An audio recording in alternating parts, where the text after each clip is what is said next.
Praise the Lord. கர்த்தருடைய பரிசுத்த நாமம் மகிமைப்படுவதாக. இன்றைய தியானம் 1 கொரிந்தியர் 15ஆம் அதிகாரம் மற்றும் 16ஆம் அதிகாரம்.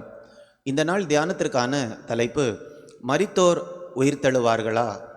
கோடிக்கணக்கான ஜனங்கள் இந்த பூமியில் வாழுகிறார்கள். ஒவ்வொருவரும் ஒவ்வொரு நோக்கத்திற்காக வாழ்கிறார்கள். அது எப்படி ஒவ்வொருவராலும் ஒவ்வொரு நோக்கத்திற்காக வாழ முடியும்? எப்படி என்றால், ஒவ்வொருவருடைய நம்பிக்கைகள் எப்படி இருக்கிறதோ, ஒவ்வொருவருடைய விசுவாசம் எப்படி இருக்கிறதோ, அந்த அடிப்படையில் தான் ஒவ்வொருவரும் தங்களுடைய வாழ்க்கையை நடத்துகிறார்கள். இன்னும் குறிப்பாக சொல்லப்போனால், இந்த மரணத்திற்கு பிறகு என்ன நடக்கும் என்று ஒவ்வொருவரும் ஒவ்வொரு விதமாக நம்புகிறார்கள். அந்த நம்பிக்கையின் அடிப்படையில் தான் இந்த பூமியில் ஒவ்வொருவரும் அவர்களுடைய வாழ்க்கையை நடத்துகிறார்கள். அப்போ நம்முடைய விசுவாசம்தான் நம்முடைய நடத்தையை நிர்ணயிக்கிறது இந்த பூமியில். அப்போ நம்முடைய விசுவாசம் என்ன? நாம் இந்த பூமியில் மரித்த பிறகு எங்கே போவோம்? உயிர்த்தெழுவோமா? உயிர்த்தெழ மாட்டோமா? என்ன நடக்கும்? வேதம் என்ன சொல்லுகிறது என்று நாம் பார்க்க போகிறோம். 15ஆம் அதிகாரம் 32ஆம் வசனத்தினுடைய பின்பகுதி மிக மிக முக்கியமான ஒரு வசனம். அதை நான் வாசிக்கிறேன். மரித்தோர் உயிர்த்தெழாவிட்டால் புசிப்போம், குடிப்போம், நாளைக்கு சாவோம் என்று சொல்லலாமே. மரித்தோர் உயிர்த்தெழாவிட்டால் புசிப்போம், குடிப்போம், நாளைக்கு சாவோம் என்று சொல்லலாமே. பவுல் இந்த இடத்துல என்ன சொல்லுகிறார் என்றால், மரித்தோர் உயிர்த்தெழாவிட்டால் நம்ம எப்படி வேணாலும் என்ன பண்ணிக்கலாம்? வாழ்ந்து கொள்ளலாம், புசிக்கலாம், ராத்திரி ஃபுல்லாக என்ன பண்ணலாம்? களியாட்டம் செய்யலாம். அதான் அவர் சொல்கிறார், புசிக்கலாம், குடிக்கலாம், ஏன்னா நாளைக்கு என்ன பண்ணிடுவோம்? நம்ம செத்து போயிடுவோம். அதுக்கு பிறகு ஒன்றுமே கிடையாது. This life is the end. இந்த பூமியில் நம்ம வாழக்கூடிய வாழ்க்கை தான் அது முடிவு. இதற்கு பின் ஒன்றுமே கிடையாது. அப்போ இந்த பூமியில் கோடிக்கணக்கான மக்கள் வாழ்கிறார்கள். அதில் அநேகர் இப்படிப்பட்ட நம்பிக்கையை உடையவர்களாக இருக்கிறார்கள். அது என்ன? இந்த பூமியில் நம்ம எதை அனுபவிக்கிறோமோ அது மட்டும்தான் நிஜம். இதை தாண்டி ஒன்றுமே நிஜமானது கிடையாது. அதனால இந்த பூமியில் நம்ம வாழுகிறது வரைக்கும் எப்படியாவது அதிகமாக நம்ம என்ன பண்ண வேண்டும்? சந்தோஷமாக என்று சொல்லும்போது அது பாவ வழியில் இருக்கலாம், எப்படி வேணாலும் இருக்கலாம். ஆனால் நம்முடைய வாழ்க்கையின் நோக்கம் என்ன? நான் சந்தோஷமாக இருக்கணும். மற்றவங்க சந்தோஷமாக இருக்கிறாங்களா? அதெல்லாம் கிடையாது. எனக்கு எப்படியாவது என்ன இருக்கணும்? சந்தோஷம் இருக்க வேண்டும். ஏனென்றால் இது மட்டும்தான் வாய்ப்பு. இதற்கு பின்னால் என்ன கிடையாது? ஒரு நிஜமான வாழ்க்கை கிடையாது. இந்த நம்பிக்கையில் அநேகர் வாழ்கிறதுனால தான் இன்னைக்கு இந்த வசனத்தின்படி அநேகருடைய வாழ்க்கைகள் இருக்கிறது. ஆனால் வேதம் சொல்லுகிறது, குறிப்பாக இந்த அதிகாரம் 15ஆம் அதிகாரத்தை நாம் படிக்கும்போது, மரித்தோர் உயிர்த்தெழுதல் இருக்கிறது. அப்போ மரித்தோர் உயிர்த்தெழுதல் இருக்கிறது என்றால் இந்த வசனத்தில் இருக்கிறது மாதிரி நம்மால் என்ன பண்ண முடியாது? வாழ முடியாது. புசிப்போம், குடிப்போம், நாளைக்கு சாவோம் என்ற நம்பிக்கையில் நம்மால் என்ன பண்ண முடியாது? வாழ முடியாது. ஏனென்றால் மரிக்கிற ஒவ்வொருவரும் ஒரு நாள் உயிர்த்தெழுந்து தேவனுக்கு முன்பாக என்ன செய்ய வேண்டும்? நாம் நிற்க வேண்டும். இதுதான் நம்முடைய வேதம் சொல்லுகிறது. இதுவரைக்கும் பழைய ஏற்பாட்டில் நம்ம பார்க்கும்போது வேதத்தில் சொல்லப்பட்ட அனைத்து தீர்க்க தரிசனங்களும் நடந்து கொண்டே இருக்கின்றது. அப்போது நம்முடைய இந்த உலகத்திற்கு பிறகு இருக்கக்கூடிய வாழ்க்கை குறித்து வேதத்தில் சொல்லப்பட்ட தீர்க்க தரிசனங்களும் அதே மாதிரி நிறைவேறும். அப்போ வேதம் உண்மையாக நிறைவேறக்கூடிய ஒரு புஸ்தகமாக இருக்கிறது, ஒரு நிஜமான புஸ்தகமாக இருக்கிறது, தேவனுடைய வார்த்தையாகவே இருக்கிறது. இப்போ இந்த வேதம் சொல்லுகிறது, மரித்தோர் உயிர்த்தெழுவார்கள். அப்படி என்றால் அந்த நம்பிக்கையில் இந்த பூமியில் இருக்கக்கூடிய வாழ்க்கையை நம்ம என்ன பண்ண வேண்டும்? வாழ வேண்டும். அப்படிப்பட்ட வாழ்க்கை எப்படி இருக்கும் என்று சொல்லி ஒரு சில குறிப்புகளை நாம் பார்க்கலாம்.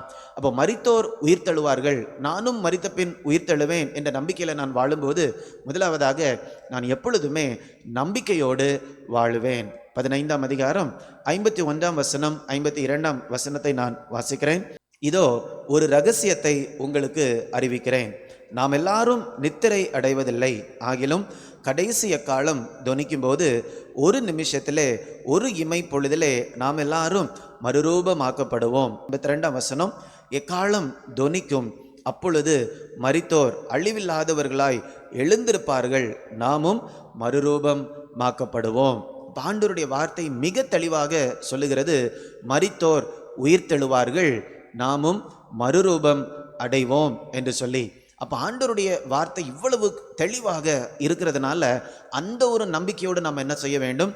வாழ வேண்டும். ஐயோ, இந்த பூமியில் வாழும்போது எனக்கு அது கிடைக்கலையே, இது கிடைக்கலையே, அவங்கள மாதிரி நல்ல ஒரு பெரிய வேலை கிடைக்கலையே, இவங்கள மாதிரி நல்ல ஒரு குடும்ப வாழ்க்கை எனக்கு கிடைக்கலையே, நல்ல சரீரத்தில் ஒரு நல்ல பலத்தோடு இந்த பூமியில் என்னால் வாழ முடியலையே, ஐயோ நான் அப்படி ஒரு இடத்துல பிறக்கலையே, இப்படிப்பட்ட அநேக வருத்தங்கள் அநேகருக்கு இருக்கும். ஆனால் அந்த வருத்தங்களோடு ஒரு விரக்தியாக நம்பிக்கை இல்லாமல் நாம் வாழ வேண்டும் என்று வேதம் சொல்லவே இல்லை. இந்த பூமியில் இருக்கக்கூடிய வாழ்க்கை இப்படி தான் இருக்கும். ஒரு நன்மை இருக்கும்போது இன்னொரு நன்மை நமக்கு இல்லாமல் இருக்கலாம். ஆனால் மரித்தோர் உயிர்த்தெழுதல் கண்டிப்பாக இருக்கிறது. அப்போ மரணத்திற்கு பிறகு ஒரு வாழ்க்கை, இயேசுவோடு வாழக்கூடிய ஒரு வாழ்க்கை இருக்கிறதுனால இந்த பூமியில் நமக்கு குறைவுகள் காணப்பட்டாலும் நாம் என்ன செய்ய வேண்டும்? நம்பிக்கையோடு நாம் வாழ்வை வாழ வேண்டும். இரண்டாவதாக, நித்திய காரியங்களுக்கு முக்கியத்துவம் கொடுக்க வேண்டும். 42ஆம் வசனம் 43ஆம் வசனத்தை வாசிக்கிறேன். மரித்தோரின் உயிர்த்தெழுதலும் அப்படியே இருக்கும். அழிவுள்ளதாய் விதைக்கப்படும், அழிவில்லாததாய் எழுந்திருக்கும். கனவீனம் உள்ளதாய் விதைக்கப்படும், மகிமை உள்ளதாய் எழுந்திருக்கும். பலவீனம் உள்ளதாய் விதைக்கப்படும், பலம் உள்ளதாய் எழுந்திருக்கும். இப்போ இதில் நாம் பார்க்கும்போது மாம்சத்திற்குரிய சரீரம் இருக்கிறது, ஆவிக்குரிய சரீரம் இருக்கிறது. அப்போ இந்த பூமியில் மாம்சத்திற்கு அடுத்த காரியங்களில் அதிகமாக நம்முடைய நேரத்தையும் நம்முடைய திறமைகளையும் நம்முடைய பலத்தையும் நாம் செலவிடுவதற்கு பதிலாக நித்தியமாக நிலைக்கக்கூடிய காரியங்களில் நாம் நம்முடைய முயற்சியை செய்யும்போது அது மிகுந்த பலனை கொடுக்கும். ஏனென்றால் இந்த சரீரம் பலவீனமாய் விதைக்கப்படுகிறது, ஆனால் மகிமை உள்ளதாக எழுந்திருக்கிறது. அப்போ இந்த பூமியில் இருக்கக்கூடிய வாழ்க்கையை காட்டிலும் வரக்கூடிய அந்த நாட்கள் நமக்கு மிக மகிமையாக காணப்படுகிறபடியால் நாம் என்ன செய்ய வேண்டும்? அந்த நித்திய காரியங்களுக்காக நம்ம இந்த பூமியில் என்ன பண்ண வேண்டும்? உழைக்க வேண்டும். மூன்றாவதாக, பிரயாசப்பட்டு வாழ வேண்டும். 58ஆம் வசனத்தை நாம் பார்க்கும்போது, ஆகையால் எனக்கு பிரியமான சகோதரரே, கர்த்தருக்குள் நீங்கள் படுகிற பிரயாசம் விருதாவாய் இராதென்று அறிந்து. இப்போ கர்த்தருக்குள்ளாக நம்ம படக்கூடிய பிரயாசம் எதுவுமே என்ன கிடையாது? வீணானதே கிடையாது. அப்போ ஆண்டவருக்குள்ளால நம்ம படக்கூடிய பிரயாசங்கள் எதுவுமே வீணாகாது என்று நாம் தெரியும் போது ஆவிக்குரிய காரியங்களில், ஆண்டவருடைய காரியங்களில் நாம் அதிகமாக என்ன பண்ண வேண்டும்? பிரயாசப்பட வேண்டும். இப்போ ஆண்டவருடைய காரியங்களில் பிரயாசப்படாமல் மற்ற காரியங்களில் பிரயாசப்படும் போது என்னாகும்? அந்த காரியங்கள் நிலைக்காத காரியங்களாக இருக்கிறது. அப்போ நம்முடைய குடும்பத்திற்காக நம்ம என்ன பண்ண வேண்டும்? உழைக்க வேண்டும். ஆனால் அதை காட்டிலும் நாம் என்ன செய்ய வேண்டும்? நாம் நித்தியத்திற்காக அல்லது தேவ நோக்கங்கள் நிறைவேறுவதற்கு நாம் என்ன பண்ண வேண்டும்? பிரயாசப்பட்டு வாழ வேண்டும். ஏனென்றால் அந்த காரியங்கள் எதுவுமே என்ன கிடையாது? வீண் அல்ல என்று ஆண்டவருடைய வார்த்தை நமக்கு சொல்லுகிறது. அப்போ மரித்தோர் உயிர்த்தெழுதல் இருக்கிறது என்றால் நாம் இப்படி தான் என்ன பண்ண வேண்டும்? வாழ வேண்டும். அப்பொழுதுதான் அந்த நாளில் நம்ம எப்படி இருப்போம்? சந்தோஷமாக இருப்போம். அப்படி இல்லை என்றால் நாம் வெட்கப்பட்டு காணப்பட வேண்டியதாய் இருக்கும். நான்காவதாக, மரித்தோர் உயிர்த்தெழுவார்கள். அதனால இந்த பூமியில் நம்ம எப்படி வாழ வேண்டும்? மிகுந்த மன உறுதியோடு என்ன பண்ண வேண்டும்? வாழ வேண்டும். நம்முடைய விசுவாசம் உறுதிப்பட்டதாக இருக்க வேண்டும். இயேசு திரும்ப வருவாரா? அது வருவாருன்னு நினைக்கிறேன், ஆனாலும் சரியா தெரியல, அந்த மாதிரி கிடையாது. வேதம் உயிர்த்தெழுதலை குறித்து என்ன சொல்லுகிறது? நித்திய வாழ்வை குறித்து என்ன சொல்லுகிறது? பாவ மன்னிப்பை குறித்து என்ன சொல்லுகிறது? இந்த காரியங்களை நாம் மிக தெளிவாக படித்து நம்முடைய விசுவாசம் ஆழமாக இருக்க வேண்டும், உறுதிப்பட்டதாக இருக்க வேண்டும். அதுதான் பவுல் சொல்லுகிறார். நீங்கள் உறுதிப்பட்டவர்களாயும் அசையாதவர்களாகியும் என்ன பண்ண வேண்டும்? இருக்க வேண்டும். நம்முடைய வேர், விசுவாசத்தின் வேர் மிக ஆழமாக செல்ல வேண்டும். அப்படி இல்லைன்னா யாராவது கேட்பாங்க, அது எப்படி உங்களுக்கு தெரியும் மரணத்துக்கு பிறகு ஒரு வாழ்க்கை இருக்கிறது? அது எப்படி உங்களுக்கு தெரியும் இந்த பாவங்கள் எல்லாம் மன்னிக்கப்பட்டு விட்டாச்சு என்று சொல்லி? இந்த மாதிரி நூற்றுக்கணக்கான கேள்விகள் இருக்கிறது. ஆனால் வேதத்தில் எல்லாவற்றிற்கும் தெளிவான பதில் இருக்கிறது. அந்த பதில்களில் நாம் நிலையாக உறுதியாக காணப்படும் போது இந்த பூமியில் என்ன நடந்தாலும் அசையாமல் நம்ம என்ன பண்ணுவோம்? காணப்படுவோம். ஏனென்றால் உறுதியான அசைவில்லாத ஒரு ராஜ்யத்தை ஆண்டவர் நமக்காக ஆயத்தமாக்கி இருக்கிறார். அப்போ அசைவில்லாத ராஜ்யத்தை ஆண்டவர் நமக்கு ஆயத்தமாக்கிறபடியால் இந்த பூமியில் நம்ம எப்படி வாழ்வோம்? உறுதியோடு அசையாமல் நம்ம என்ன பண்ணுவோம்? நம்மால் வாழ முடியும். கடைசியாக, நாம் எப்பொழுதும் தேவனுடைய கிரியைகளில் பெருக வேண்டும். அதுதான் 58ஆம் வசனம் கடைசியாக எப்படி சொல்லுகிறது? கர்த்தருடைய கிரியைகளிலே எப்பொழுதும் பெருகுகிறவர்களாகியும் இருப்பீர்களாக. இந்த உயிர்த்தெழுதல் குறித்து 15ஆம் அதிகாரத்தில் பவுல் பேசுகிறார். எல்லாவற்றையும் பேசி முடிச்சுட்டு கடைசியில் இந்த வசனத்தை சொல்லுகிறார். அதனால கர்த்தருடைய கிரியைகளில் எப்பொழுதும், கொஞ்ச நேரத்தில் கிடையாது, ஒரு வாலிபனாக இருக்கக்கூடிய நாட்களில் மட்டும் கிடையாது, அல்லது ரிட்டையர்ட் ஆன பிறகு மட்டும் கிடையாது, எப்பொழுதும். இன்னைக்கு நான் தேவனுடைய பிள்ளை என்று நான் சொல்வேன் என்றால் எப்பொழுதும், இனி எத்தனை நாட்கள் ஆண்டவர் எனக்கு வைத்திருக்கிறாரோ அத்தனை நாட்களும் எப்பொழுதும் நான் தேவனுடைய கிரியையில் என்ன பண்ண வேண்டும்? பெருகி கொண்டே இருக்க வேண்டும். நம்முடைய சொந்த கிரியைகளில் அல்ல, தேவனுடைய கிரியைகளில் நாம் பெருகி கொண்டே இருக்க வேண்டும். ஏன் இந்த காரியங்களை நாம் செய்ய வேண்டும்? ஏனென்றால் மரித்தோர் உயிர்த்தெழுவார்கள். அதில் எந்த விதமான சந்தேகமே கிடையாது. அதனால தான் நான் ஏற்கனவே சொல்லிட்டேன், இயேசு கிறிஸ்து இந்த பூமியில் வருவார் என்று அநேக ஆண்டுகளுக்கு முன்பதாக தீர்க்க தரிசனங்கள் சொல்லப்பட்டன. இயேசு இந்த பூமியில் பிறக்கும்போது அத்தனை தீர்க்க தரிசனங்களும் அப்படியே இயேசுவின் வாழ்க்கையில் நிறைவேறினது. அதே மாதிரி வேத புஸ்தகத்தில் சொல்லப்பட்ட அநேக தீர்க்க தரிசனங்கள் அப்படியே சரித்திரபூர்வமாக நிறைவேறி கொண்டு வருகிறது. இன்னும் நிறைவேறாத காரியங்கள் இருக்கிறது. அதில் ஒரு காரியம் என்ன?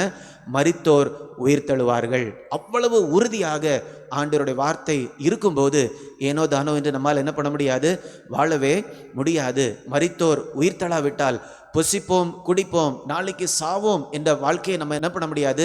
வாழவே முடியாது. கர்த்தர் சொன்னபடி நாம் வாழ்ந்து உயிர்த்தெழுதல் நாளுக்கு நம்ம என்ன பண்ண வேண்டும்?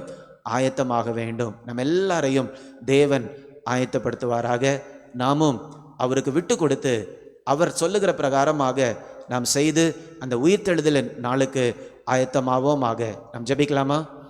அன்பின் பரலோக பிதாவே, இந்த நல்ல நாளுக்காக உமக்கு நன்றி செலுத்துகிறோம். மரித்தோர் உயிர்த்தெழுவார்கள் என்ற செய்தியை ஆண்டவர் மிக தெளிவாக வேதத்தில் எங்களுக்கு கொடுத்திருக்கிறபடியால் உமக்கு நன்றி தகப்பனே. இந்த பூமியில் நாங்கள் ஏனோ தானோ என்று வாழ முடியாது. ஏனென்றால் உயிர்த்தெழுதலின் நாளில் நாங்கள் தேவனுக்கு முன்பதாக காணப்பட வேண்டும். அதை உணர்ந்தவர்களாக, அதை நினைத்தவர்களாக, அதற்கு ஏற்ற ஒரு வாழ்க்கையை இந்த பூமியில் நாங்கள் வாழ ஆண்டவர் கிருபை தரும்படியாய் ஜெபிக்கிறேன் தகப்பனே. இப்படிப்பட்ட உறுதியான நம்பிக்கையோடு நாங்கள் வாழ ஆண்டவர் கிருபை தாரும். எந்த காரியமும் எங்களை டிஸ்ட்ராக்ட் பண்ணாதபடிக்கு நேர்த்தியாக நாங்கள் வாழ்ந்து ஆண்டவருடைய விருப்பத்தை மட்டும் நாங்கள் நிறைவேற்ற ஆண்டவர் கிருபை தாரும். மீட்பர் இயேசுவின் மூலம் கேட்கிறேன் நல்ல பிதாவே, ஆமேன், ஆமேன். God bless you. God bless you.